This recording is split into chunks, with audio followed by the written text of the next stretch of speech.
Boa tarde a todos, bem-vindos, obrigada pela vossa presença.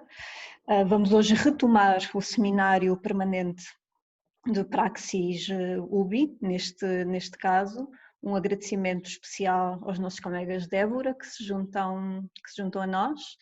A temática deste seminário, deste ciclo que hoje iniciamos, é repensar o humano e a natureza.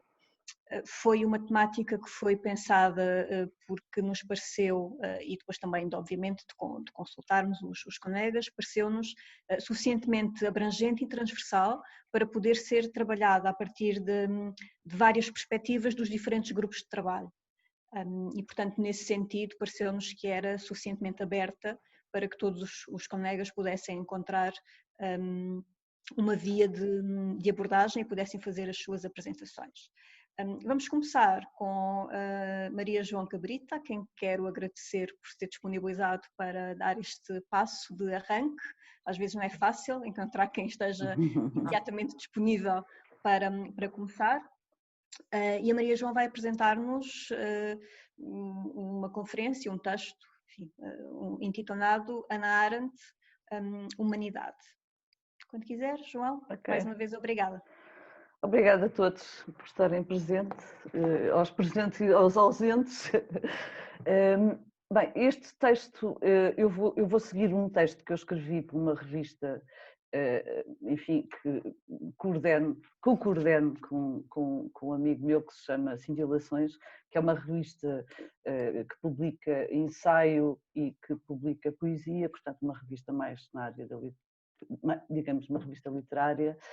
E, portanto, por acaso, em junho eu estava a pensar o que iria fazer e resolvi então pegar num texto que tinha pequenino, que já havia escrito, que se chamava Hannah Arendt, a Humanidade. Portanto, isto é tudo um acaso e, portanto, por esse acaso eu também tive logo, dispus-me logo à partida a iniciar este ciclo de seminários e, portanto, vou seguir partes do texto, não o texto todo, mas partes do texto. Ora bem, no discurso pronunciado por Hannah Arendt na entrega do Prémio da Paz da Associação Alemã de Livreiros ao filósofo Karl Jaspers, portanto em 1958, a teórica política referiu-se ao modo como o seu mestre, educador e amigo na esteira de Immanuel Kant, compreendera a humanidade. A saber, a personalidade válida que, uma vez adquirida, o homem jamais perde, mesmo que todos os outros dons do corpo e do espírito sucumbam ao poder destruidor do tempo. Fim de citação. A humanitas, termo forjado pelos romanos sem equivalente à terminologia grega, não se adquire na solidão, nem na entrega da obra ao público. Só a alcançam aqueles que empenham a sua vida e obra na incursão do domínio público, arriscando-se a revelarem algo que não é subjetivo e que, por isso mesmo, não está nas suas mãos reconhecerem e controlarem. A humanidade é, assim, pensada como um corpo unitário em comunicação, uma aptidão à mentalidade alargada, a capacidade para nos colocarmos no lugar do outro, para pensarmos em conjunto. Neste sentido, o esforço de todos aqueles que em tempos sombrios ousaram participar na vida pública pela palavra falada ou escrita foi estimulada pela esperança em preservarem um mínimo de humanidade no mundo e no humano, como forma de resistência à estranha realidade da ausência do mundo. Os vínculos que ligam os indivíduos de forma livre e espontânea prefazem o mundo comum, sem o qual perdem as capacidades de pensar, agir e falar em nome próprio. É nesse espaço comum que revelamos quem somos, como salienta Arendt, a perda do mundo, como salienta Arendt, a perda do mundo, quer pelo isolamento total, quer pela imersão na sociedade de massas, torna-nos seres privados, como ela diz, privados de ver e ouvir os outros e privados de ser vistos e ouvidos por eles. A persecução da humanidade depende da proteção e iluminação do mundo comum, sem o qual não passaríamos de sonâmbulos, seres a caminhar para a morte, como se o nosso olhar sobre as coisas confluísse no mesmo prisma e a história de cada um fosse uma cópia de qualquer outra, invariavelmente a mesma. Ora, distintamente da Terra ou da natureza, o mundo é um artefacto humano, prefaz-se entre os homens num espaço de pluralidade. E, como ela diz, como todo intermediário, ao mesmo tempo separa e estabelece uma relação entre os homens, tornando-se inumano sempre que rui os seus pilares.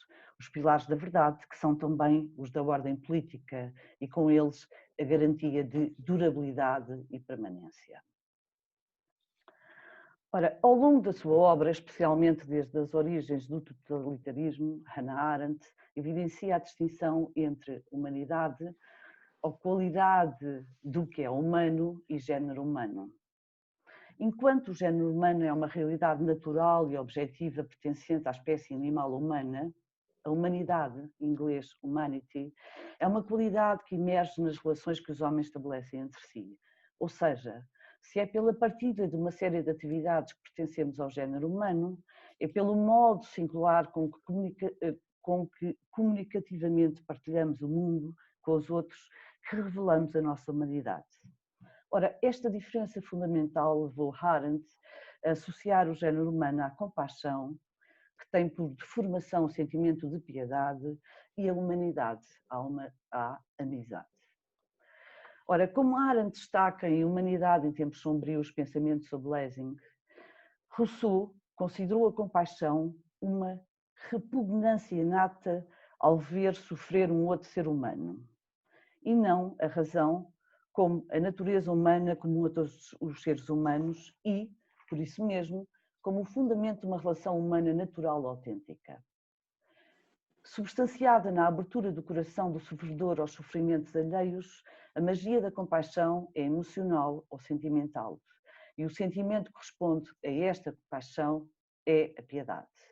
Como sentimento, a piedade tende a deleitar-se em si mesma e, consequentemente, a enaltecer o sofrimento alheio que está na origem.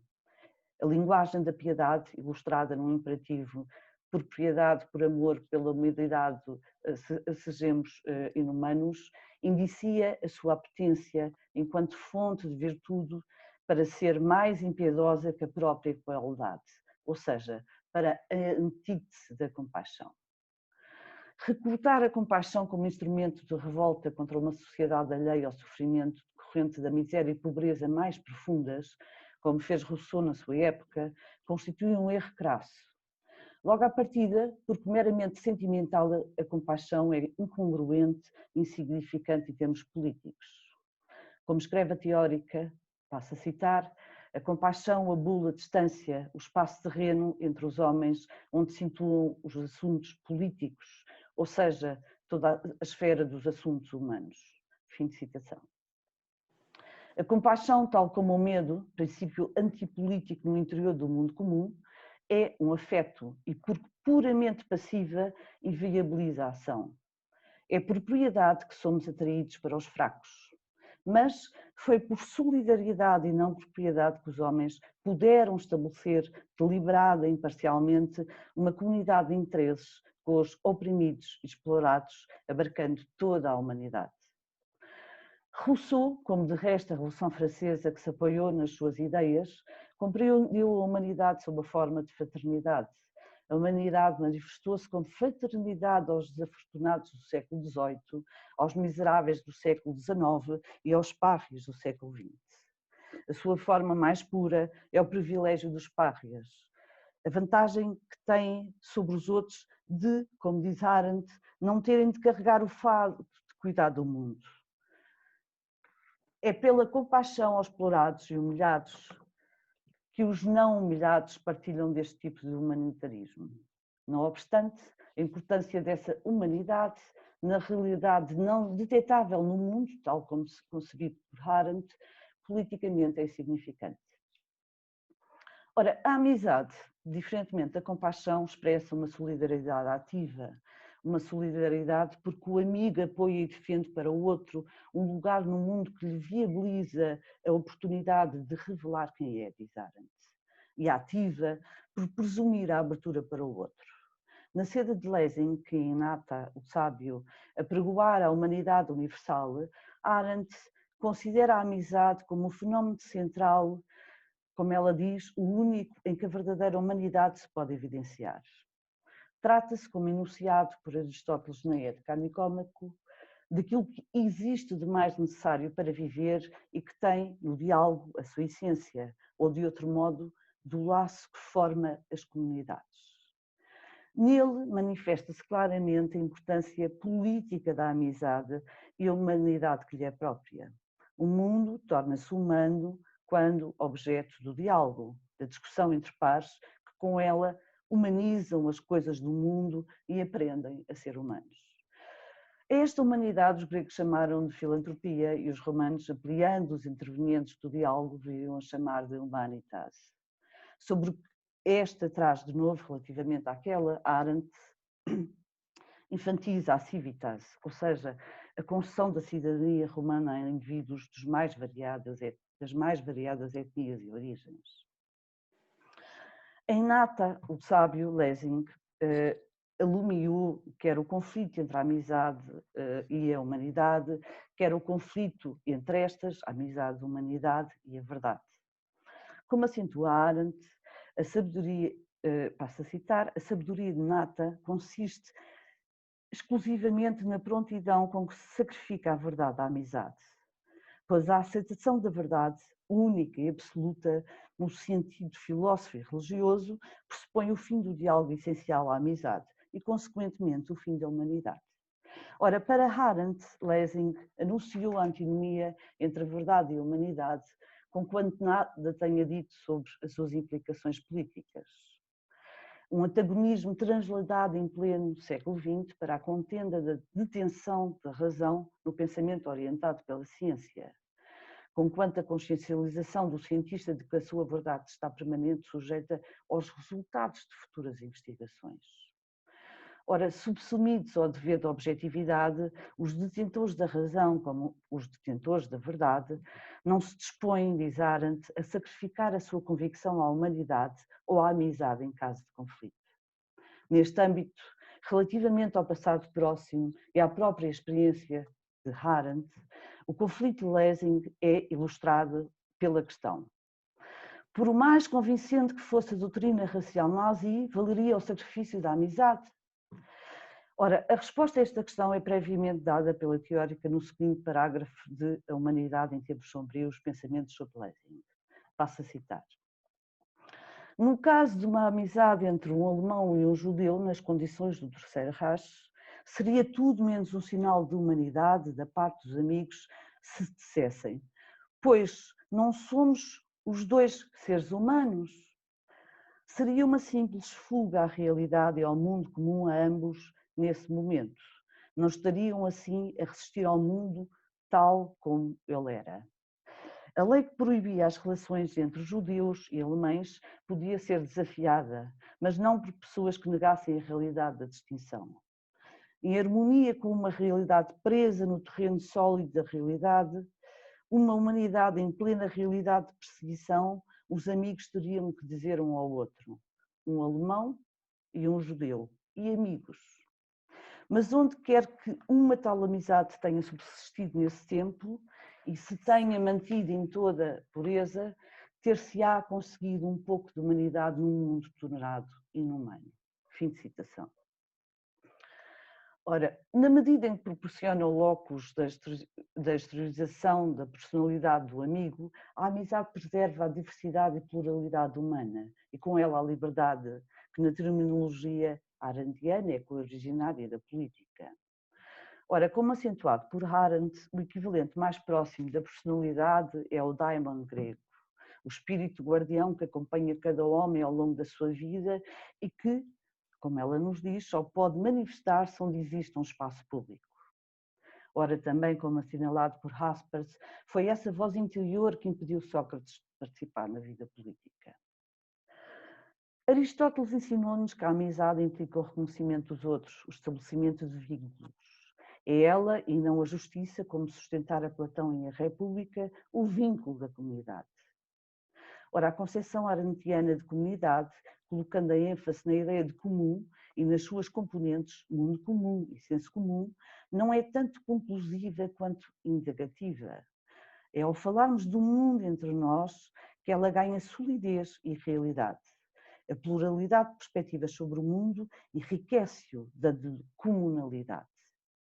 A comunalidade do mundo vê-se ameaçada, por um lado, pela política da mesbidade, em que convergem a comunidade tradicional e o totalitarismo, e, por outro lado, pelo individualismo liberal, que enclausura o indivíduo entre si mesmo e está na sua origem, tal como o totalitarismo da comunidade homogeneizada, da perda ou alienação do mundo, aquilo que ela diz chamar-se escuridão do coração humano.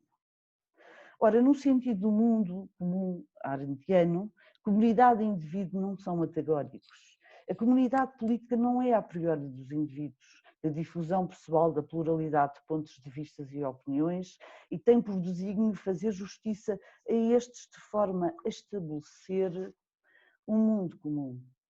A comunidade é, assim, uma construção ou artefacto que os cidadãos devem manter ativamente pela praxis e léxias. Como alternativa promissora ao individualismo liberal, à comunidade comunitarista e à sociedade totalitária, Arendt sugere a amizade cívica ou política. Como escreve, o elemento político da amizade consiste no facto de, no diálogo verdadeiro, cada um dos amigos é capaz de compreender a verdade contida na opinião do outro. Fim de citação. Ora, a amizade está assim relacionada com a mentalidade alargada, termo que traduz, no fundo, a máxima kantiana, pensar colocando-se no lugar do outro. Uma aptidão que torna os homens capazes de julgar e constitui para Arendt a atitude política superior. A amizade político-cívica prefaz-se na partilha de opiniões, de olhares distintos sobre o mundo exterior, ou seja, cultiva a pluralidade e, com esta, tanto a diferença quanto a igualdade entre os amigos, na medida em que se tratam de parceiros iguais na confluência de esforços para a constituição e manutenção de uma comunidade. E, com isso, mantêm uma relação horizontal e, na terminologia de Arendt, verdadeiramente política. O mundo comum corre sérios riscos, sempre que o senso comum, que opera sobretudo no domínio público da política e da moral, e os seus juízos deixam de funcionar.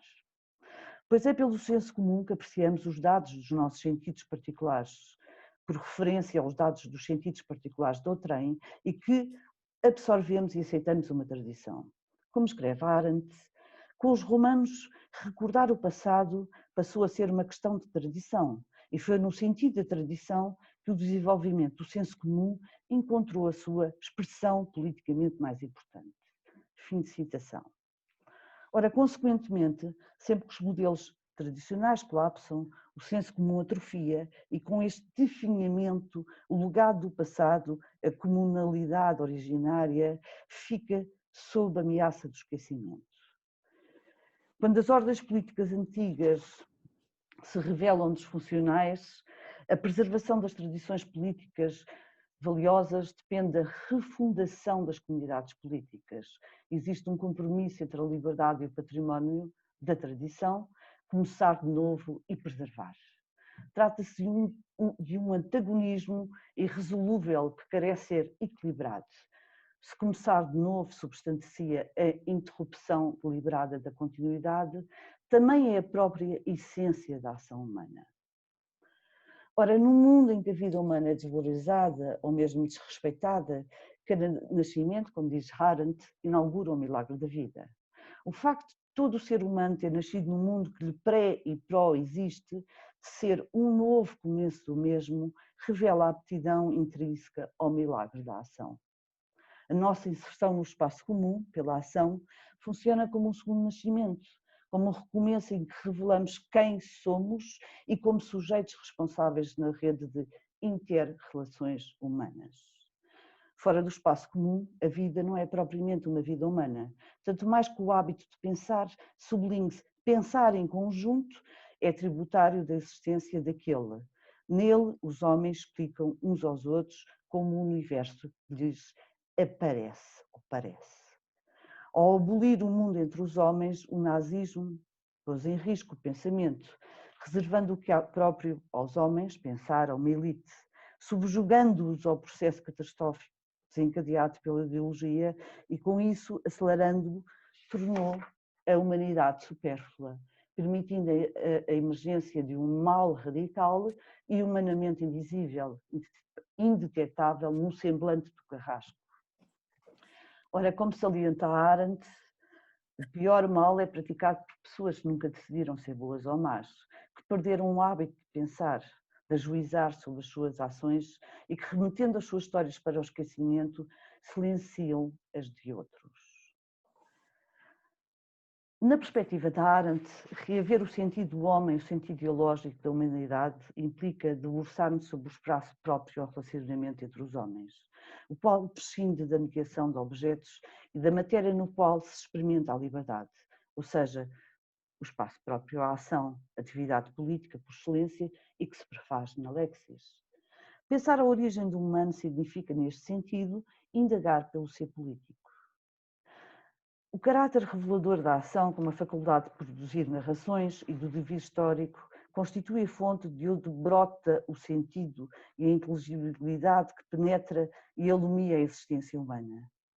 A vida humana é compreendida como uma ação política, revelada na linguagem de uma história, ou seja, recontar a história constitui um ato essencial para se lhe dar significado. Por outro lado, é quando somos confrontados pela palavra de alguém que a nossa humanidade emerge. Deste modo, a ação política perpetua-nos como espécie e como um quem, um eu escondido em cada um de nós, atualizável no tempo da pluralidade específica dos outros.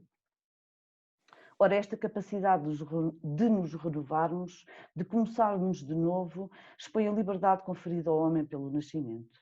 O mundo é sempre um deserto, que tem necessidade de que eles começam para, de novo, começar. É nessa liberdade com possibilidade de, a cada momento, partirmos do zero, que assenta então a nossa capacidade para o perdão e para o compromisso, que são imprescindíveis à reconciliação do indivíduo com o mundo. Ora, para Arendt, a abnegação, a abertura aos outros, é a condição prévia da humanidade em todos os sentidos da palavra. É no fechamento ao outro, visível na ausência de pensamento e capacidade para julgar, que se enraiza a banalidade do mal característica dos regimes totalitários. É em Sócrates, pensador não profissional e figura paradigmática da conjugação entre pensar e agir, que Arendt ancora a reflexão sobre o modo como a nossa faculdade de ajuizar se conecta à nossa faculdade de pensar. Ora, como nenhum outro pensador do Ocidente, o mais puro deles, Sócrates ensinou-nos que a atividade de pensar consiste no diálogo silencioso do homem com a sua consciência. Trata-se de um diálogo entre amigos, eu e um outro eu, e que se mantém entre eles, a menos que se impugnem. Como salienta Arendt, para Sócrates, o critério decisivo do homem que diz com verdade a sua própria doxa é que esteja de acordo consigo mesmo. O medo de contradição resulta do facto de cada um de nós, que é um só, poder ao mesmo tempo falar consigo próprio, como se fosse dois. É porque sou já dois num só, pelo menos quando tento pensar que posso fazer a experiência de um amigo, para nos servirmos da definição de Aristóteles, um outro si próprio. Só alguém que tenha a experiência de falar consigo próprio será capaz de ser um amigo, de adquirir um outro si próprio. Só desligar aqui, desculpem lá. Ok, vou desligar aqui o som que está. Ok. Só alguém que tenha a experiência de falar consigo próprio será capaz de ser um amigo, de adquirir um outro si próprio. A condição é que se entenda consigo próprio, que esteja de acordo consigo próprio, porque quem se contradiz a si próprio é indigno de confiança. Fim de citação. A solidão do pensamento, frequentemente apreciada como apanágio e hábito do filósofo, é a condição necessária do bom funcionamento da polis, pois só aquele que sabe como viver consigo próprio é capaz de viver com os outros. Ao participarmos no diálogo da solidão em que somos verdadeiramente nós próprios, não nos apartamos da pluralidade que é o mundo dos homens, a que se chama genericamente humanidade. Como acentua Arendt, os homens trazem consigo o sinal dessa pluralidade.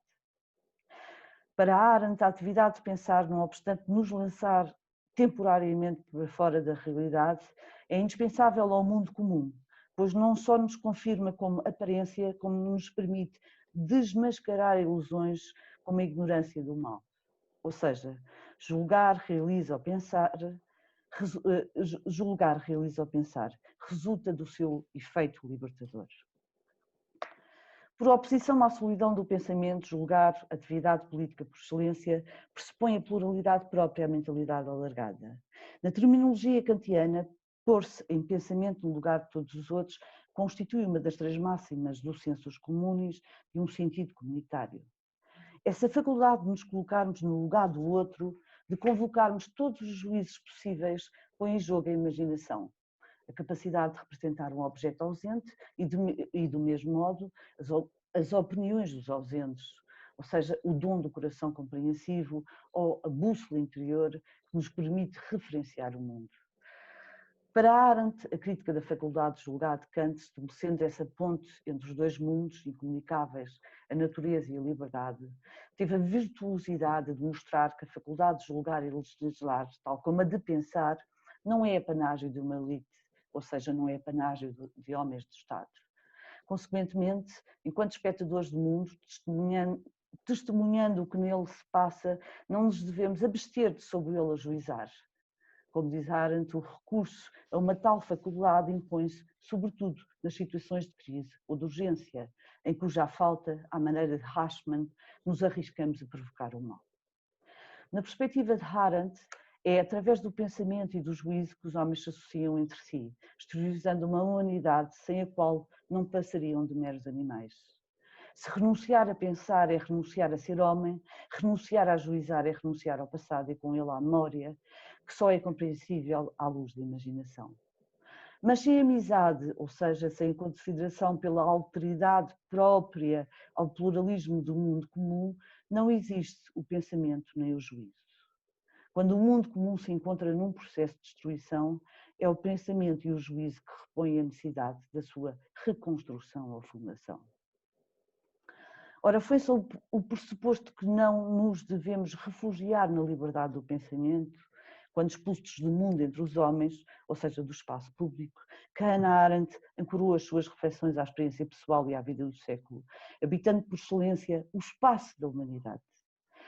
Arendt indagou a horizontação e da palavra, o lugar próprio à experiência humana, aos homens, mantendo as suas obrigações perante o mundo, resistindo à tentação de se refugiar na solidão do pensamento, que na realidade constituiu o oásis que lhe permitiu viver no deserto como um ser humano incontaminável. Arendt aprendeu, na senda do mestre Jasper, que propormos responder perante a humanidade por cada pensamento significa vivermos nessa luminosidade que nos põe à prova, a nós e a tudo o que pensamos. Fim de citação. Ora, sem sombra de dúvida, a sua obra reavivou a humanidade. Obrigada. Terminei, finalmente. Desculpem, se calhar foi um bocadinho longo. Obrigada, João. Não, esteve perfeito no tempo que está pensado. Obrigada. Abrimos então agora um momento para questões, comentários que queiram partilhar.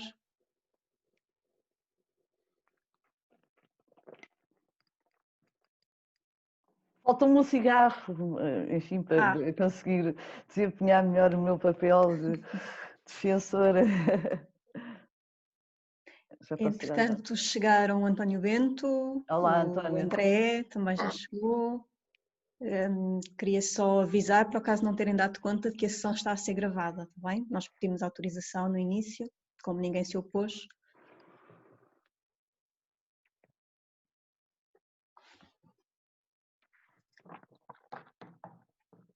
Se não há ninguém, então se calhar começo eu, João, se não te importas. Fiquei aqui com... Não faças uma questão muito difícil. Não é nada difícil. Remete para o início e fiquei aqui com Fiquei aqui com uma nota que tu deste, ficou aqui no meu pensamento. Quando estavas a falar da diferença entre o género humano e a humanidade, Sim. e depois associaste a compaixão, se não me engano, isso A queria confirmar, a compaixão, compaixão ao género humano. sim. Pronto, dizendo que sendo o afeto inviabiliza a ação, enquanto Sim. a amizade, pelo contrário, Uhum. tem essa dimensão de é Uhum. ativa. Acompanho até esta ideia de que a compaixão é um afeto, Uhum. mas depois não sei se há alguma explicação ou se é meramente um salto, ou se é um pressuposto de que porque há um afeto, então inviabiliza a ação. Não sei se me consegue explicar a passagem de uma coisa para a outra, porque é que sendo um afeto não pode até desencadear a ação. Porque em última instância leva à piedade. Agora vou fazer como o meu irmão faz muito direto. Em última instância leva à piedade. Mas inviabiliza a ação daquele que é alvo da compaixão ou daquele que sente compaixão? Daquele que sente, ou seja, entra em contradição, ou seja, pronto, no sentido que a Hannah Arendt pega nestes dois termos, portanto, de humanity e making, não é? No sentido de humanidade e, portanto, ligando a humanidade à questão da amizade e making no sentido de género humano e de ligar o género humano à questão da compaixão, que tem em última instância a sua representação na questão da piedade, ela vai fazer esta ligação, enfim, remetendo precisamente para o facto enfim, vai-se colocar na esteira do Rousseau portanto, como eu digo no texto, recrutar a compaixão como instrumento de revolta contra uma sociedade alheia ao sofrimento decorrente da miséria e da pobreza, ou seja, quando a revolução é feita por aqueles enfim, que estão fora desse sentido, dessa miséria e dessa pobreza, constitui um erro crasso. Porquê? Porque é meramente sentimental e incongruente em termos políticos, ou seja, isto também tem a ver com a própria terminologia que ela utiliza em termos políticos, portanto ela associa a questão da comunidade à questão da amizade e, enfim, considera que a compaixão não é um princípio político. É nesse sentido que ela toma, no sentido da política, do mundo no sentido do mundo entre os homens, do mundo da pluralidade. É este o sentido que ela lhe dá. E, portanto, ela faz esta leitura enfim, pegando no Rousseau e na Revolução Francesa, para dizer que, enfim, que em termos políticos não houve, como é que eu ia te explicar isto? Ou seja, não nos remete para uma questão política, remete-nos para uma questão meramente sentimental. Okay. Ou seja, na realidade não resolve o problema, ou seja, na realidade não levaria à resolução do problema que estava em causa, não é? E, portanto, estamos a falar de uma sociedade profundamente miserável e pobre, não é? E, portanto, enfim, não se traduz numa solução para o problema, em termos políticos. Pelo menos essa é a leitura que eu tenho, não sei se ali o Bento, que é um especialista em Hannah Arendt, se me consegue, mas penso que é nesse sentido. Obrigado. Tá bem. Obrigada. Isto agora... Sim, não sei se viste, o André escreveu também uma questão, ele enviou um comentário. Eu vou ver. Muitos parabéns, João. Epá! Sensível à ideia da amizade como fundamento político, a filia como... Sim. A filia como horizonte de uma confiança de base, sem a qual não é possível o político, obviamente.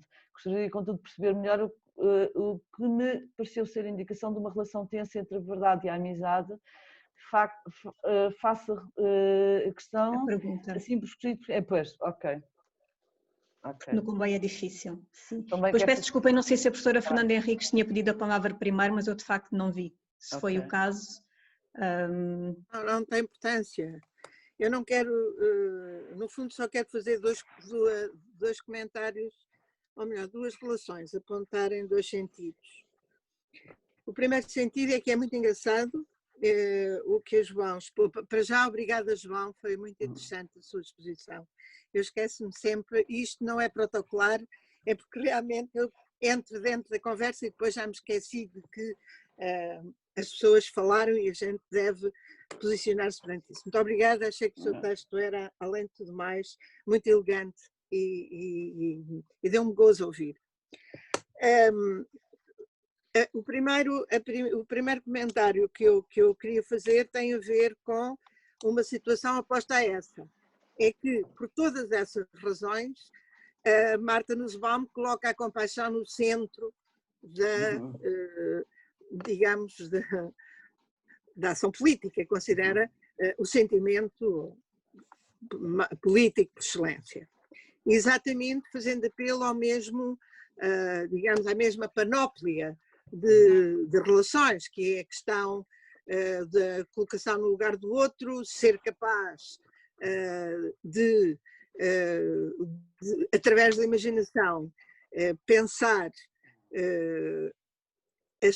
as situações que os outros eventualmente estão a viver, sobretudo quando são situações limite, situações de grande precariedade, e portanto é interessante como de facto faz a defesa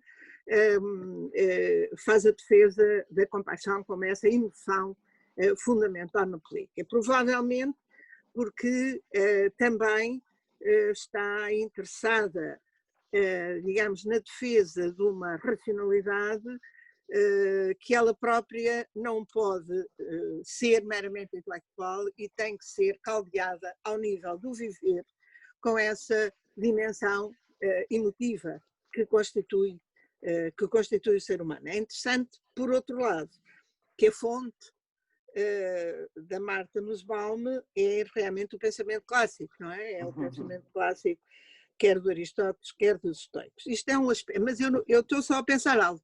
Pensei que eu disse, a fazer um comentário e uma ligação. A outra ligação que fiz com toda essa forma de renovação de algumas expressões, nomeadamente da amizade, é da última encíclica do Papa Francisco, não é? Que é a encíclica do Fratelli Tutti e, no fundo, onde ele coloca realmente essas, digamos, coloca esse peso das emoções e dos sentimentos ao nível do político e fala dessa dimensão da amizade social, não é? E também na dimensão do político. Mas, como eu disse, não era para fazer nenhuma questão, era só para pensar como o pensamento contemporâneo, e deixa-me dizer, o super contemporâneo, das pessoas que ainda são vai neste sentido de trazer, aliás, a intervenção do André, e também dessa exploração da filia, vai neste sentido de perceber que é necessário caldear uma racionalidade fria e matemática e arquitetónica apenas, com outras dimensões vitais. Eu não me importo de do género humano, não é? Era só. Ok. Não é para... Bem, eu primeiro vou tentar responder à resposta, vou tentar responder ao André. Deixa-me ver aqui, desculpem lá, pareceu ser a indicação de uma relação tensa entre a verdade e a amizade.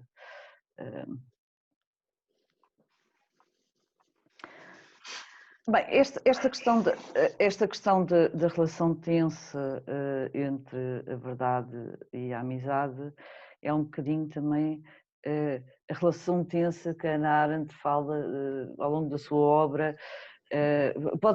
Pode-me remeter também para a relação tensa que ela fala ao longo da sua obra entre a política e a filosofia, não é? A questão da tensão que existiu desde o início entre a política e a filosofia, enfim, desde o momento, sobretudo do momento em que a polis condena a filosofia à morte, não é? Condena Sócrates à morte. Portanto, há essa relação tensa entre a filosofia e a política, e que, enfim, é muito pegada metaforicamente pelos pensadores hoje mais comunitaristas, não é? Que também, enfim, que pegam um bocado da metáfora da alegoria da caverna. Há muitas cavernas, mas só há um sol, não é? Para definir bem que há enfim, temos de distinguir bem aquilo que é do nível da opinião e aquilo que é do calor, digamos assim, da política, e aquilo que é do nível da filosofia, e, portanto só há um sol, mas há muitas cavernas. Há essa evidência no pensamento da Hannah Arendt, muito vincada. Aliás, ela própria demarca-se de ser chamada, de ser intitulada de filósofa, não é? Ela apresenta-se sempre como uma teórica política e não como uma filósofa, porque ela própria sente que há essa dificuldade. Embora nos últimos anos tenha, enfim, feito um trabalho sempre, enfim, a filosofia perpassa toda a obra dela, e nos últimos ensaios, nas suas reflexões sobre pensar, julgar,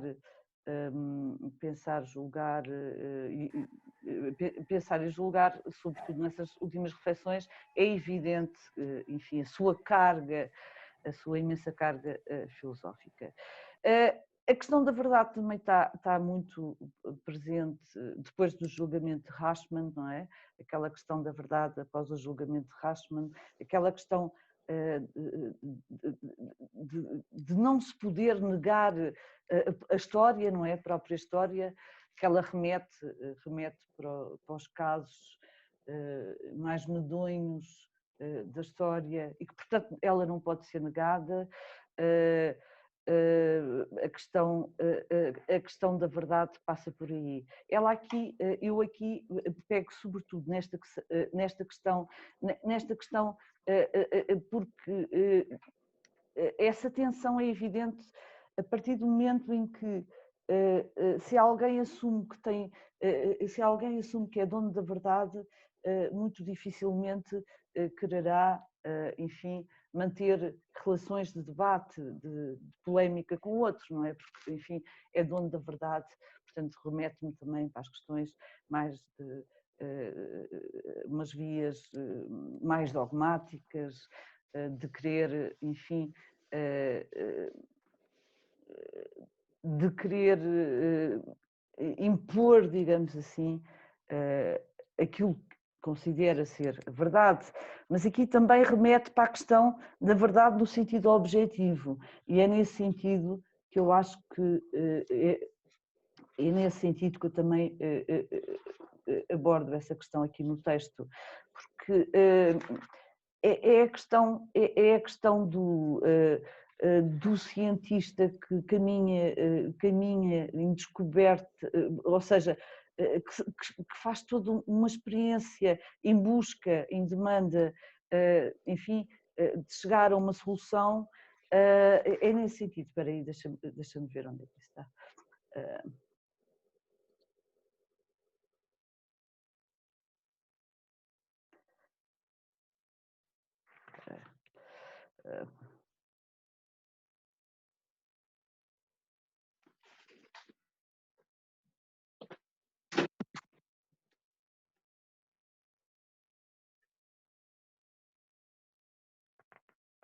Desculpem lá, deixem-me só.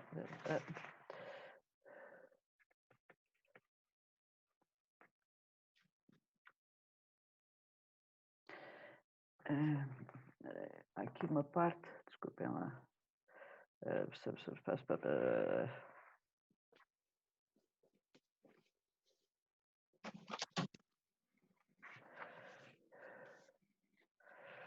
Ai. Bem, mas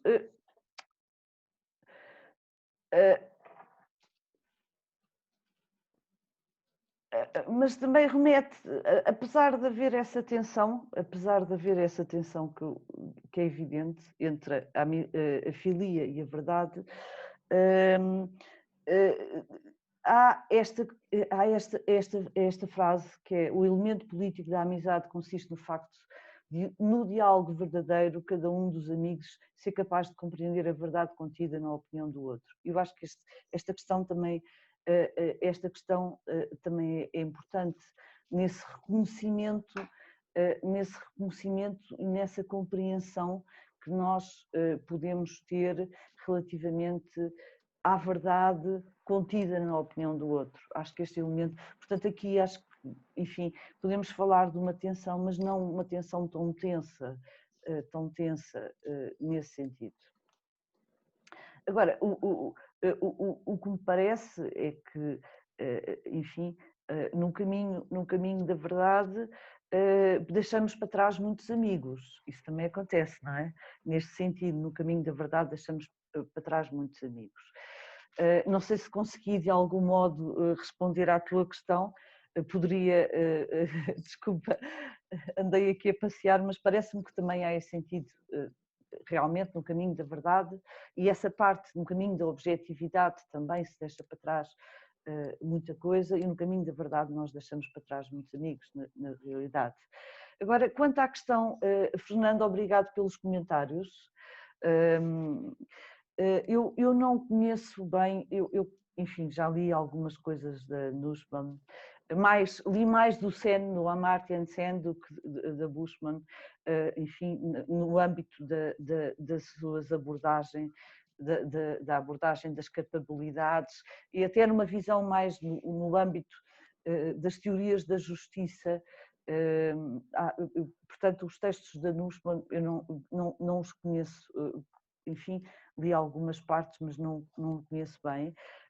Mas é muito interessante essa questão dela colocar no centro, a compaixão no centro da política. Até porque se pensarmos que ela na esteira do Amartya Sen desenvolve também ela própria uma teoria da justiça, não é, das capabilidades, podemos pensar no sentido da justiça no sentido social, ou seja, de materialização de justiça, não é? Não é uma justiça formal, é de materialização de justiça. É engraçado que ela coloque compaixão no centro no centro da política, neste sentido. Não deixa de ser engraçado, porque a questão da justiça política parece-me que tem que se desprender de tudo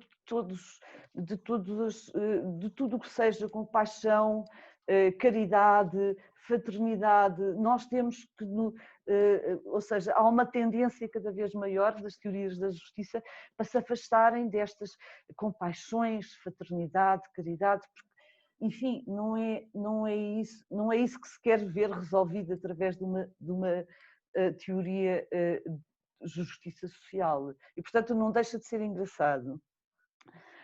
Eu não conheço a encíclica, confesso que ainda não li. Tenho uma grande admiração pelo Papa Francisco. Finalmente temos Papa, desculpem lá, mas também tenho uma grande admiração. Não conheço. Conheço alguns textos da teoria social da Igreja, que é bastante importante e muito expressiva. E o facto dele trazer as emoções ao nível, enfim, dele também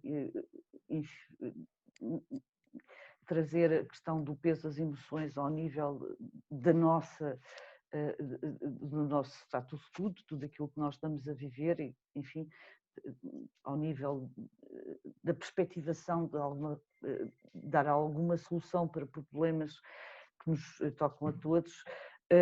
Enfim, eu acho que é normal, vindo de um pensamento religioso, acho que é normal, e pronto, e prometo ler a encíclica. Prometo ler isso. Eu sei que é uma falha, tenho que o fazer, mas eu acho que é normal, quer dizer, o discurso da teoria social da Igreja está sempre carregado desse peso emocional, embora também remeta muito para a questão da dignidade, tudo o que tem a ver com a dignidade humana, que eu acho que é muito, muito marcante aqui. Portanto, enfim, eu acho que é evidente que esse é o discurso que tem que ser feito agora. Sim. Posso também querer dizer alguma coisa, mas a Fernanda... Não, eu só queria fazer um comentário, porque para já uma das obras da Nussbaum é exatamente dedicada, de uma ponta à outra, a uma crítica do Rawls e do seu conceito de justiça, exatamente para pôr a nu que realmente a ficção de nos podermos pensar todos iguais tinha pelo menos um problema, é que tinha como, digamos, como suposto a reciprocidade, ou seja, a troca de todos podem dar da mesma maneira. E realmente ela faz a crítica exatamente chamando a atenção para a questão das pessoas portadoras de deficiência, em que a reciprocidade não se pode pôr. Ela também fala nos animais, mas eu devo dizer que isso dou de barato, porque de facto eu sou muito humana nesse sentido. Portanto, mas penso que é uma, digamos, é um olhar extremamente lúcido sobre esta questão de que uma teoria da justiça que assenta em que eu dou porque sei que vou ser retribuído e, por outro lado, de que as pessoas que estão nessa ficção, ou os indivíduos que estão nessa ficção inicial, são todos indivíduos, digamos, adultos, cultos e normais, para simplificar, de facto exclui um grupo humano que não entra, digamos assim, nessa linha. Isso é um aspecto. Mas o outro aspecto é que me pareceu ver nas suas palavras uma separação entre uma justiça justa e uma justiça piedosa. E de facto não tem nada a ver com isso, não é? Ou seja, colocar as emoções no centro da racionalidade não tem nada a ver com piedade, não é? E eu penso que, e eu não estou a defender a Nussbaum, estou a defender um ponto de vista agora, e penso que a questão da compaixão não tem nada a ver com piedade, nesse sentido em que a compaixão tem a ver com eu ser capaz de pensar a justiça, e ela aí volta a referir-se aos estoicos, não é? Ser capaz de pensar a justiça em círculos concêntricos, em mim, na minha família, no meu lugar, em que o último círculo é a humanidade. E a humanidade é que tem que me impor normas. E, portanto, eu penso que a questão está mais em caldear uma racionalidade que eu acho que nós herdamos muito matemática da modernidade, caldeá-la com, digamos assim, peço desculpa, com outras dimensões, e nomeadamente com essa dimensão que são as emoções e que também nos constituem. Peço desculpa. Não faz mal.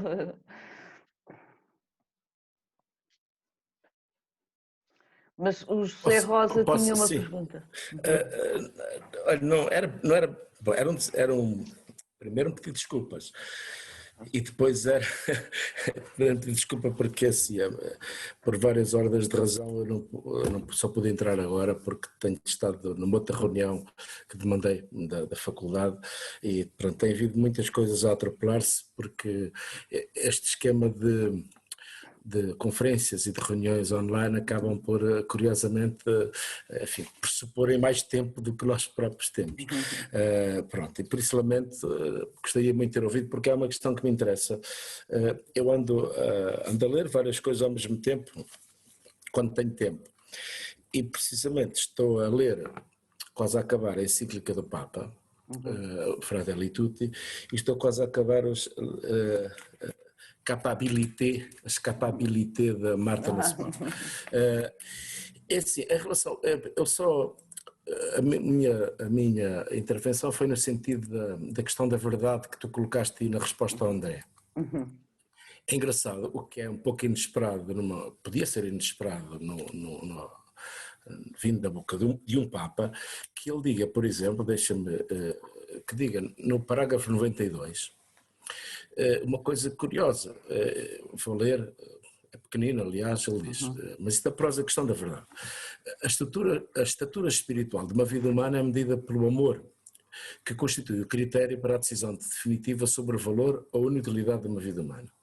Todavia há crentes, e eu queria alargar que não é apenas crentes, que pensam que a sua grandeza está na imposição das suas ideologias aos outros, e agora aqui o ponto, ou na defesa violenta da verdade. Na defesa violenta da verdade. Depois ele continua dizendo, todos nós crentes, eu queria alargar, devemos reconhecer isto. Em primeiro lugar está a caritas, está a filia, podíamos dizer, o amor que nunca deve ser colocado em risco, porque o maior perigo é não amar. E eu aqui, é engraçado essa tónica posta na verdade, porque me parece que a certa altura, quando a verdade, podíamos quase inverter a posição aristotélica.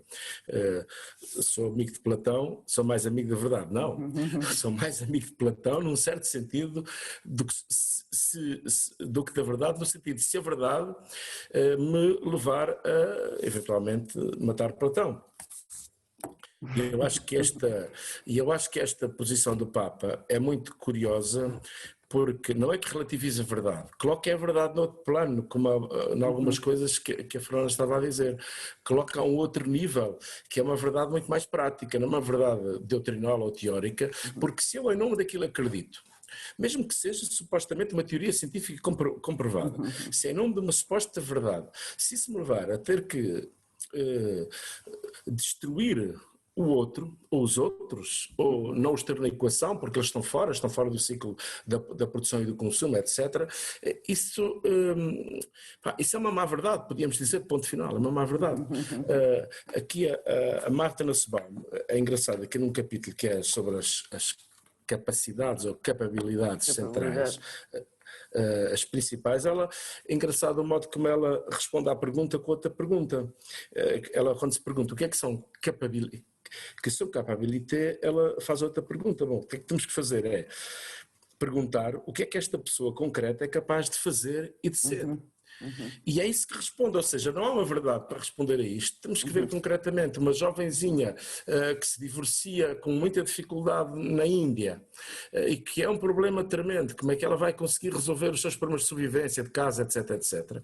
E que depois, o que é, por exemplo, noutra circunstância, seja em Nova Iorque, seja na Europa, isto é, não é possível responder com verdade, senão no sentido prático, concreto aqui, à pergunta o que é isso. E por isso é que eu só intervenho por causa disto, é assim, parece que a questão da verdade às vezes é perigosa, como se nós entendêssemos a verdade como uma grandeza que está escondida a algures, que alguns conseguem e outros não conseguem. Isto é como se fosse o fruto que tu alcanças depois de subir uma grande montanha.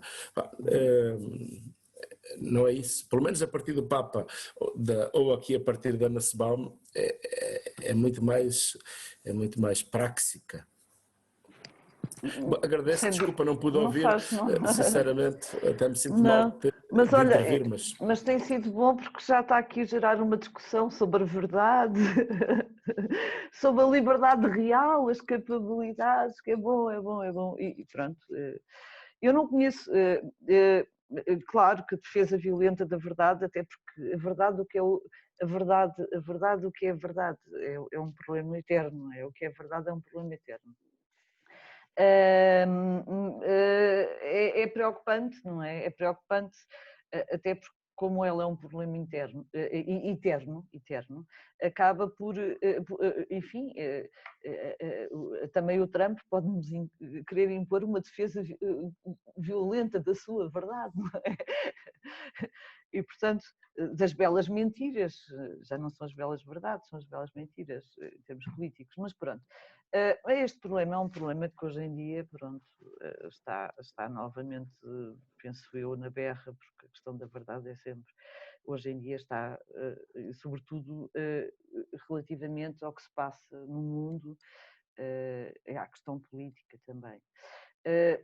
A questão das capabilidades, agora pegando um pouco nos vossos comentários, a questão das capabilidades, eu li mais o Sim do que a Marta, mas é engraçado que vocês só conhecem, não sei se só conhecem a teoria da justiça, já leram a Lei dos Pobres do Rawls. Já leram a Lei dos Pobres do Rawls? Pronto. Ele na Lei dos Pobres aproxima-se bastante até do Amartya Sen, mas também do Hauser, de alguns pontos de vista, ou seja, toma como ponto de partida a sua teoria da justiça, que depois se torna num liberalismo político e acaba por assumir uma feição daquilo que ele chama uma utopia realista, e vai pegar em autores, por exemplo, acentua bem a questão da igualdade de género, que a importância da igualdade de género numa sociedade contemporânea, mas ele faz uma coisa também ao longo das críticas que lhe fazem à teoria da justiça, faz uma coisa que pouca gente, enfim, talvez tenha lido, que é, ele faz a distinção entre a liberdade, as liberdades e as iguais liberdades e o valor da liberdade, não é? Faz aquela distinção que é, diz-nos, bem, todos nós temos direitos, iguais direitos a determinadas liberdades. Mas nem para todos essa liberdade vale o mesmo, não é? Porque o indivíduo que vive no meio de uma serra e que não tem forma de se deslocar à cidade para ir exercer o seu direito de voto, não tem a mesma liberdade, essa liberdade não tem o mesmo valor para ele que tem para um indivíduo que vive, enfim, na cidade, da Covilhã, por exemplo, não é? Que pode deslocar-se rapidamente para exercer o seu direito de voto. E, portanto, essa distinção é muito, a posteriori, é muito reforçada pelo Rawls e nas suas exposições, e aproxima-se um pouco também desta visão que tem o Sen e que depois pega a Marta Nussbaum, da questão da liberdade real, porque o que eles defendem, o que o Sen defende, e a Marta também, sendo que o Sen não apresenta uma lista de capabilidades, a Marta apresenta, portanto acabou por se focalizar mais naquela abordagem do Sen, mas é a questão da liberdade real. A liberdade não serve para nada se não for real, não é? Portanto, dizerem a um indivíduo que vive na Índia e que não tem o que comer, que é livre, não tem significado nenhum, não é? Portanto, é nesse sentido. Enfim, mas pronto, mas saímos um pouco do texto já.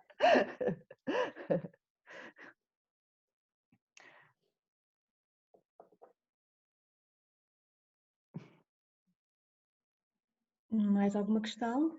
Algum comentário? Posso? Obrigado, Maria João, pela exposição. Eu gostava que, se fosse possível, que nos recordasses aquela formulação da relação do judeu com o alemão, ou do judeu com o nazi. Eu já não me lembro como é que formulaste essa coisa.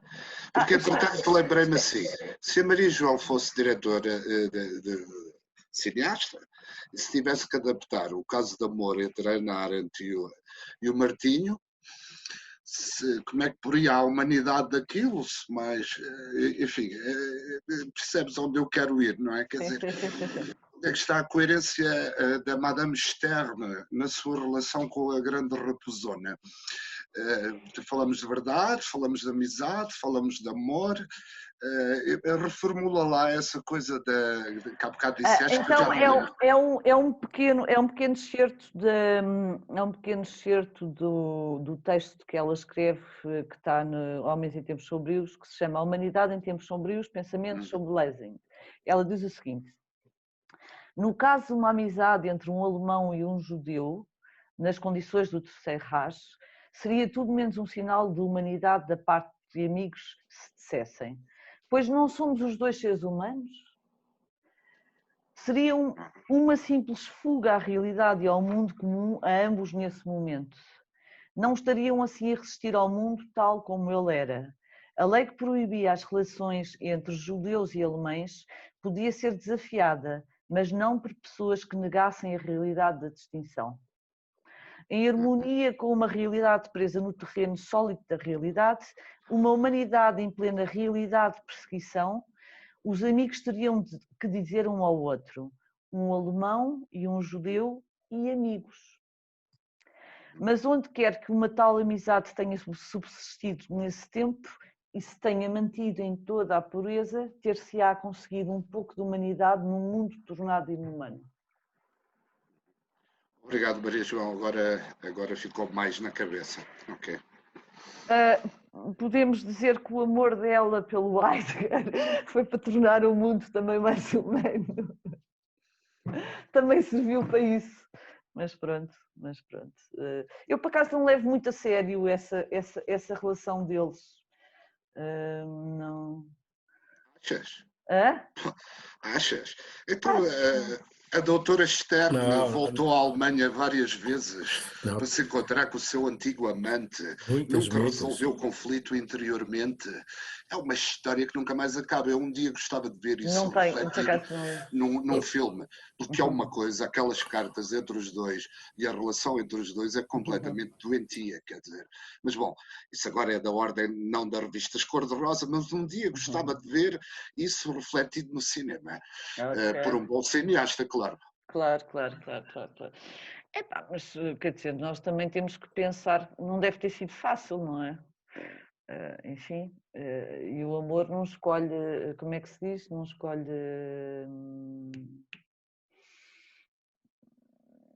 nem bons nem maus, mas pronto, olha. E também, pronto, eu acho que já saiu qualquer coisa sobre esse relacionamento. Eu sinceramente, em termos de análise, de abordagem, eu não ligo muito a essa questão. Pronto, é a mesma coisa que, enfim, a relação entre... Agora apareceu um grande debate sobre a relação dos Rawls com a religião, não é? Há um livro que apareceu, enfim, ele escreveu um texto. Então, como era um original que ainda não tinha sido publicado, resolveram publicar o texto, e depois há discípulos que dizem que não deviam ter publicado o texto porque não expressa o pensamento dele a posteriori, há outros que não, que dizem que, eu não sei, não. Eu vou deixar, o André mandou um comentário, eu deixo aqui mais 2 comentários. Primeiro, o que me parece é que a verdade só tem valor político se não se fechar numa afirmação do tipo, cada um tem a sua verdade. Sim, sem dúvida.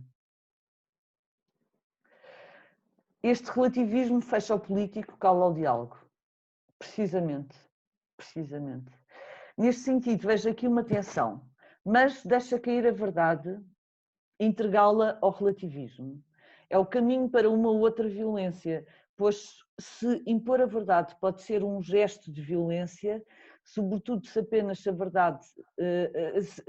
apenas a sua verdade, não é menos violento expulsar o direito à verdade, e há diferença entre a verdade e o falso. O populismo e o discurso do ódio aos outros é bem sintoma dessa dificuldade, sem dúvida.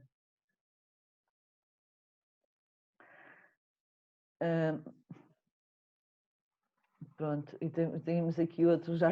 Rosa. Eu tenho muita dificuldade em estar calado, mas é que escrevo. Agora faltam os dedos. Estamos a ouvir, espera. Ok. Não abdicar da verdade, é abdicar da sua imposição violenta. Sim, eu também acho que sim. Não se deve, quer dizer, não se deve abdicar da verdade, mas quer dizer, há verdades e verdades, não é? Temos que ver a que nível é que falamos da verdade. Qual verdade?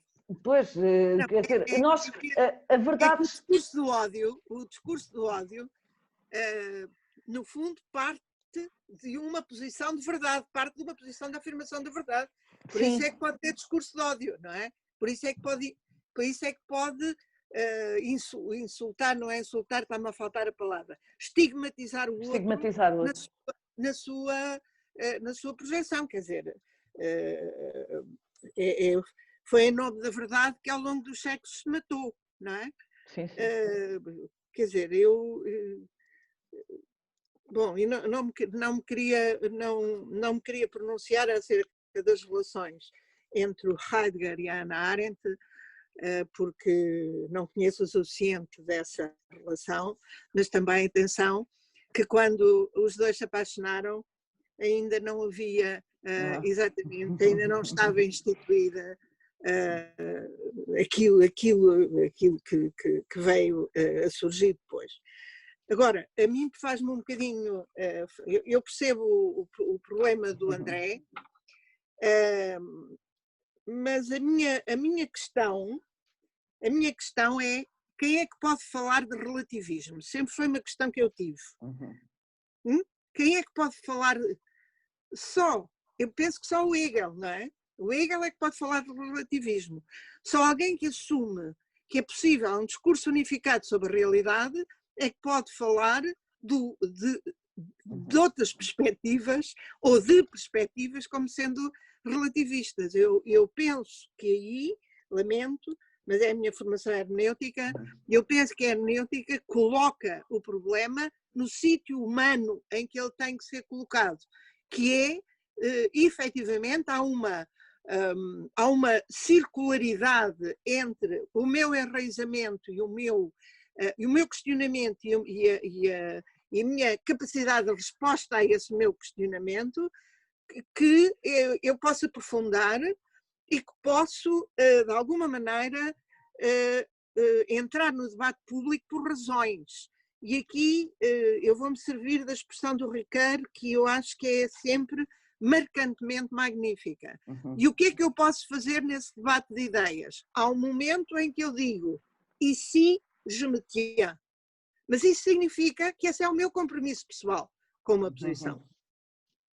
E, portanto, eu penso que há o nível da dimensão pública do debate de ideias, do conflito de interpretações, para ainda falar à maneira do Ricard, e depois há, eu penso que humanamente não pode haver mais do que isto.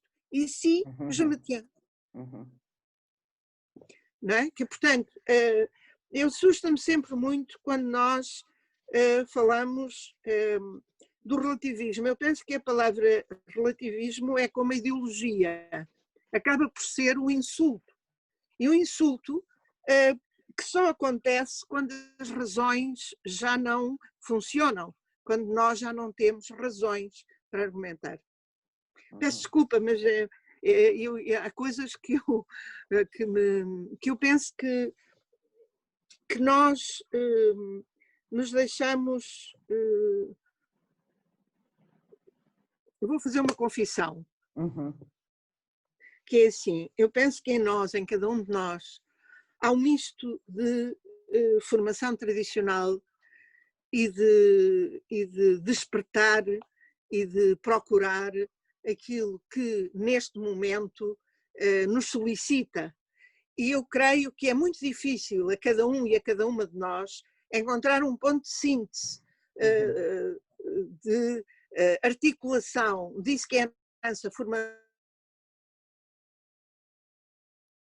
Já estou fora já estou fora de prazo, já passei a barreira do prazo, da idade legal, mas é o conflito entre fazer uso dos conceitos com que nos formamos e perceber que eles têm primeiro uma carga que é uma carga de sobranceria. Todo o pensamento ocidental filosófico tem uma carga de sobranceria e por outro lado, nós próprios, dentro de nós, podemos caldear isso que foi a nossa formação e aquilo que nós vamos conseguindo constituir em termos de diálogo com toda a solicitação de todo o tipo com que nos circunscrevemos. E já agora, só um comentário. A Maria João perguntou o direito dos povos e é que a Marta Nussbaum, nessa obra, também dialoga com o direito dos povos. Okay. Ela conhece muito bem o pensamento do contrato social em geral e da posição do Rawls em particular.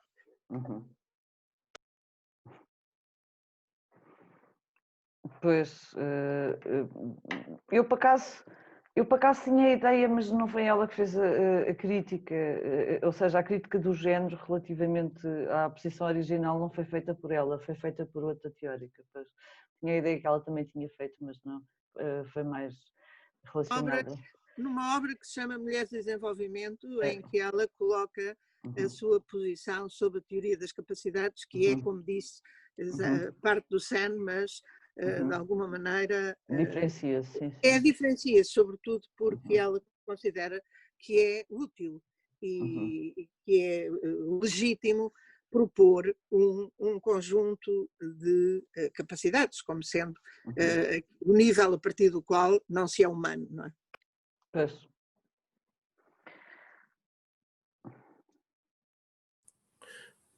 Posso fazer uma pergunta à Fernanda? Isso é diálogo cruzado. Quando o Ricardo diz "ici je me tiens", que podíamos talvez traduzir de uma forma ou que calmo, ou que paro, ou que por aqui me fico, etc.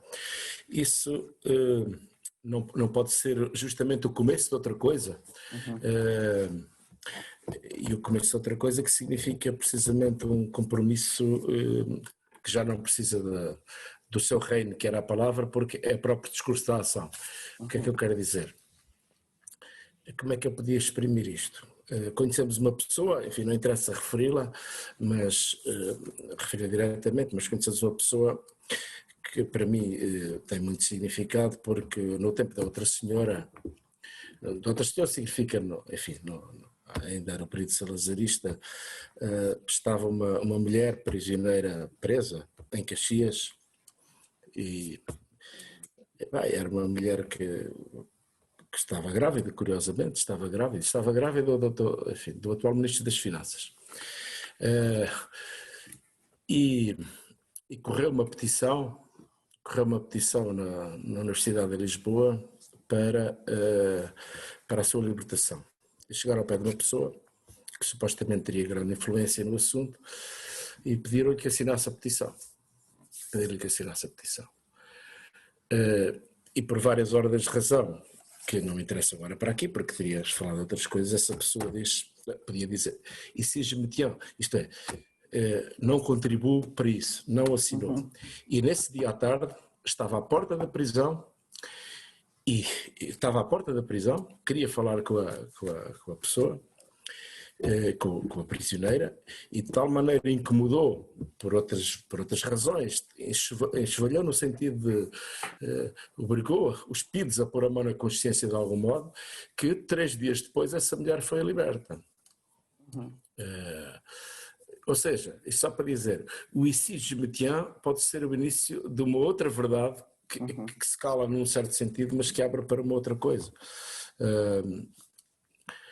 Era só para que a Fernanda desenvolvesse um pouco melhor qu'est-ce qu'elle veut dire avec ici je me tiens.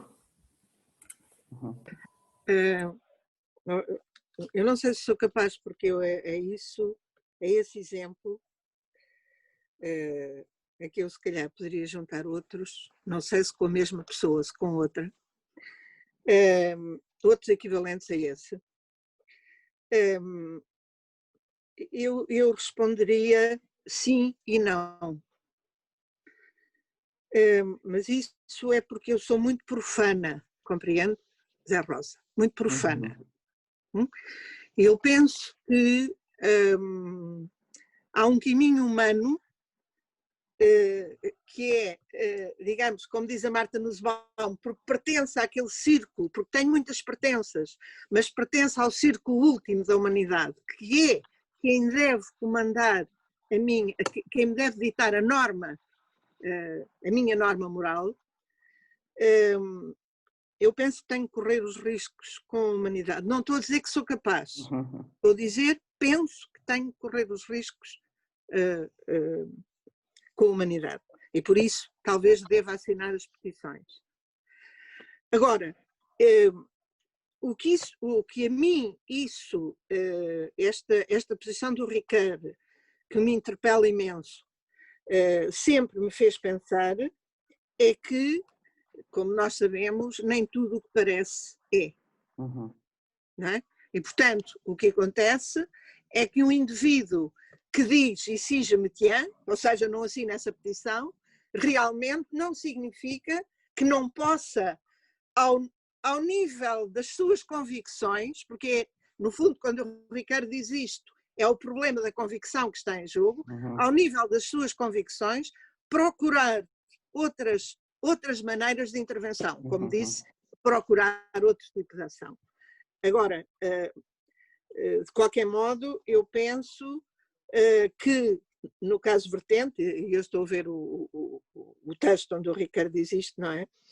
No caso vertente, o que está em jogo é, simultaneamente,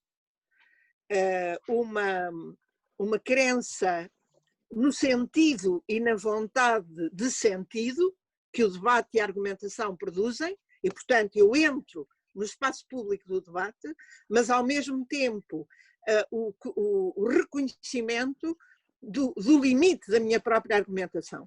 Não é? Mas, portanto, a minha resposta é sim e não.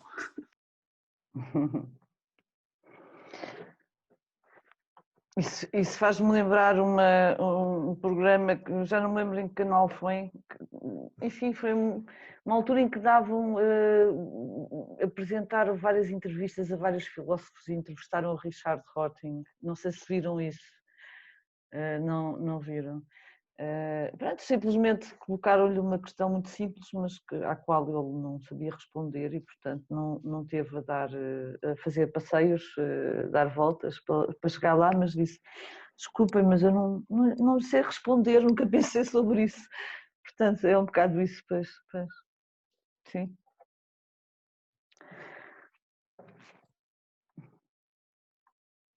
Mas eu não sei porque suscito sempre uma discussão sobre o Rawls. Porquê que será? Quer dizer, eu saí da minha zona de conforto e vocês empurrarem. Muito bom, muito bom. Bem, eu não sei se há assim mais alguma questão, algum comentário. Eu tenho aqui um comentário, mas é um comentário, enfim, que tem a ver com o Heidegger. Portanto, não, Maria João, isso é só uma brincadeira, uma tradução que eu fiz, mas pelos vistos isso só aguenta um X de caracteres e ficou o fragmento ao meio, que é um texto da Hannah Arendt sobre o Martinho, o Martinho, que é o Martinho, a raposa, inspirado em Kafka. A Hannah Arendt inspirava-se em Kafka para falar do amante de maneira alegórica e talmúdica. Uma coisa onde se aprende muito, mas era uma brincadeira e como aquilo não aceitou o texto todo, também não vou lá colar a outra metade.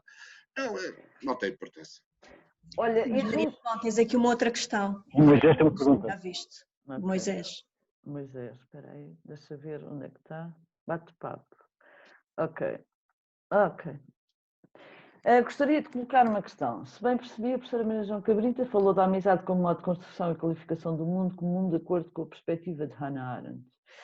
Ora, quando o mundo comum se encontra sob ameaça de desagregação e a amizade é desvirtuada, há algum lugar no pensamento de Arendt para considerar a questão do cultivo, da vitalidade, do equilíbrio,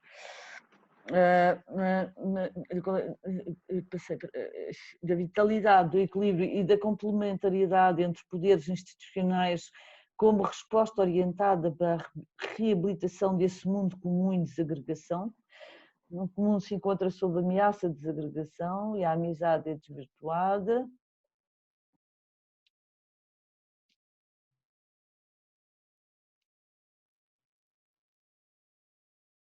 Complementaridade entre poderes institucionais, eu acho que a haver não parece que venha para uma questão do equilíbrio e da complementariedade entre poderes institucionais para uma resposta, não me parece que venha daí. Não sei se alguém consegue responder isto. Quando o mundo comum se encontra sob ameaça de desagregação e a amizade é desvirtuada, há algum lugar no pensamento de Arendt para considerar a questão do cultivo da vitalidade, do equilíbrio e da complementariedade entre poderes institucionais como resposta orientada para a reabilitação desse mundo comum em desagregação?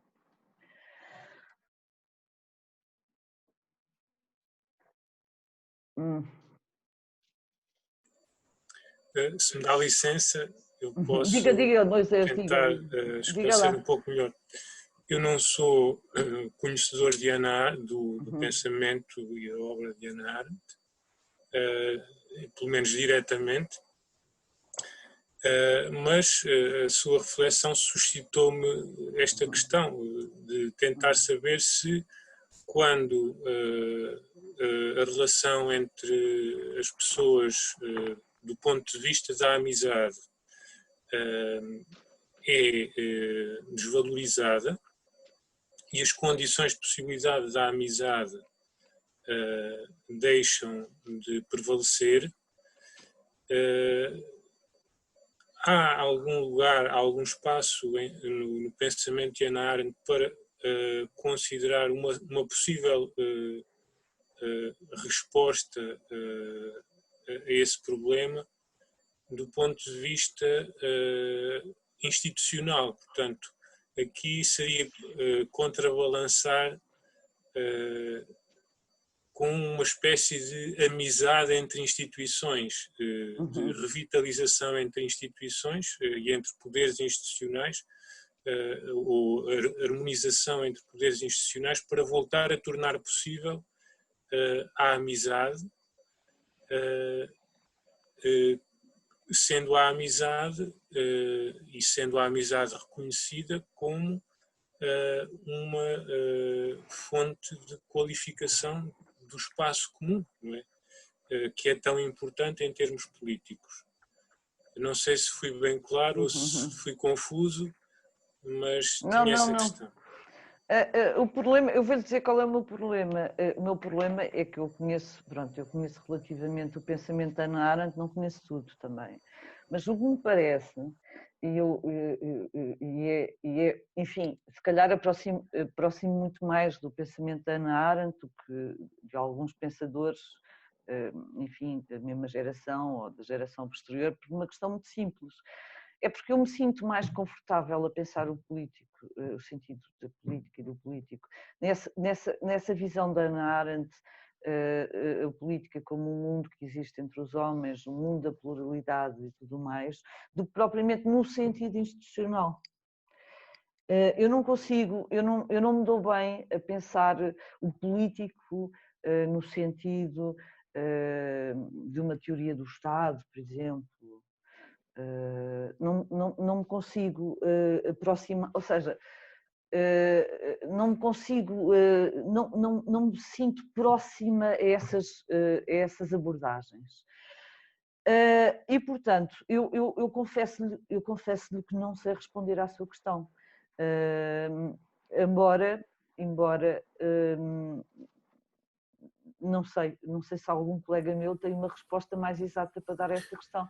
Talvez o Rosa conheça melhor. Quero dizer, não sei se é a resposta mais exata, se não é exata. Enfim, sinceramente, apesar da explicação que Moisés já deu a seguir, que compreenda a questão, quando a colocar ali o cultivo da vitalidade, eu lembro-me, enfim, eu já li muito da Hannah Arendt, mas muito, não sei se já li tudo, acho que não, porque há uns textos que eu tenho aqui que ainda... Agora, eu lembro-me que era o capítulo 5 da condição humana sobre a ação, lembro-me de outros textos que ela tem sobre, justamente acho que é entre o passado e o futuro, ou é Homens em Tempos Sombrios, sobre o milagroso poder de começar, aliás já escrevi sobre isso, e parece-me que a Hannah Arendt responderia justamente com, numa circunstância dessas, o que salva o mundo é a ação, justamente. E no caso ela refere-se a propósito da natalidade. Seria curioso, quer dizer, o que importa numa circunstância dessas, quase seria dizer, o que importa é olhar esperançadamente o futuro e fazer e construí-lo desde já. Uma das formas é não permitir que o saldo fisiológico, isto é, que desapareçamos, ponto final. É preciso assegurar a sucessão das gerações. Isto seria para responder o cultivo da vitalidade que me recordou aqui a importância que a Hannah Arendt diz que a natalidade é a condição primeira da política, ponto final. Mas isto é apenas um começo de resposta que precisaria de reelaborar a partir de outros textos. Penso que o André conhece, inclusive estavas bem melhor que eu. Eu talvez acrescentasse aí uma coisa que eu acho, aquele texto que ela tem nas suas reflexões sobre a política, o que é a política, que tem um texto fantástico sobre as questões do deserto, que remete muito para as metáforas do deserto e do oásis. Há uma questão que eu acho que é, enfim, que ela aí focaliza muito bem, que é o problema é quando nós nos habituamos a viver no deserto, não é? Nos habituamos às condições desse mundo. E talvez, não sei, talvez seja o nosso, talvez agora neste momento estejamos a viver, enfim, de alguma maneira, essa possibilidade de nos habituarmos a determinadas condições de deserto. Não é o deserto que, enfim, não é o deserto que foi, enfim, que foi construído, não digo, mas organizado, elaborado pelo nazismo, por exemplo, ou por outro tipo de totalitarismo, mas se calhar estamos nos aproximar de nos habituarmos a vivermos em condições que se calhar devíamos ser mais, devíamos fazer uma rebelião, se calhar estamos nos a habituar um pouco a isso. E pronto, e é muito focalizada essa questão de começar do zero, de começar de novo. Enfim, o mundo já cá estava, mas eles vêm para começar de novo, para começar do zero, sendo que ela tenta manter essa relação que eu também ainda não a conheço bem, só a mencionei, entre a tradição e a liberdade, portanto que é importante, no caso, para ela, eu acho que é importante essa questão do que vem de trás da tradição e, enfim, relativamente ligá-la à liberdade. Ora, mas temos aqui um comentário do André. Para Hannah Arendt, o que está em causa é restaurar a relação com o mundo na linha do Weber, que fala de uma relação desencantada, sim, claro. A Arendt fala de uma alienação do mundo, sim, e também da terra, sim, são duas coisas diferentes, o mundo e a terra, o modo como ela fala dessa questão. Sim, enfim, é tentar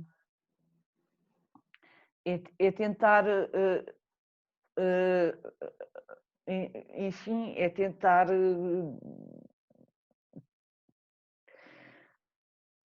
não nos habituarmos ao deserto, porque senão habituamos também a ficar tão desencantados e cada vez mais e mais e mais. Maria João, se estiveres de acordo e se todos estiverem de acordo, se calhar podíamos ir pensando em fechar, se houver mais uma outra. Agradeço-vos a todos, é sempre muito produtivo estas sessões, embora depois às vezes encaminhemos por outros trilhos, mas é sempre muito produtivo e portanto obrigado pela vossa presença e por me ouvirem, sobretudo, e pronto, espero no próximo. Eu agora também vou organizar umas palestras no âmbito da ciência política, mas vou reencaminhar o link. Não sei se provavelmente algumas serão em inglês, se não forem todas, mas pronto. Mas de qualquer modo eu vou reencaminhar um link quando já tiver a primeira. É sobre rendimento básico. Incondicional, a primeira, portanto depois logo que tenho o link será também ao fim da tarde às 7h30, às 5h30, das 5h30 às 7h30, estou a fazer publicidade, desculpem este espaço, estou a aproveitar que isto vai ficar gravado e portanto logo que tenha o primeiro cartaz e que esteja confirmado, em princípio será no dia 12 de novembro a primeira, eu reencaminho-vos o link porque qualquer investigador que se interesse pelo tema pode estar presente, porque aquilo não é só para os doutorandos, é também para os investigadores e para os colegas, pronto, desde que se interessem pelos temas que vão ser falados nessas palestras, está bem? E pronto, e agradeço a todos e desejo-vos um bom jantar. Maria João, reitero o agradecimento que fiz no início. Obrigada por teres dado aqui um pontapé de arranque neste nosso ciclo de seminário permanente. Vamos manter a periodicidade mensal, tal como aconteceu no ano passado. Eu não sei se as datas já estão todas atribuídas, mas de qualquer forma nós podemos ter sempre até duas... André, se tiveres alguma coisa mal, corrija-me, por favor. Podemos ter sempre até 2 intervenções por sessão. Portanto, quem ainda não se inscreveu eventualmente e se estiver interessado, muito bem-vindo, obviamente, dentro desta temática de repensar o humano e a natureza. Muito obrigada, Maria João, muito obrigada a todos os que estiveram presentes e que participaram. E o resto, uma boa noite.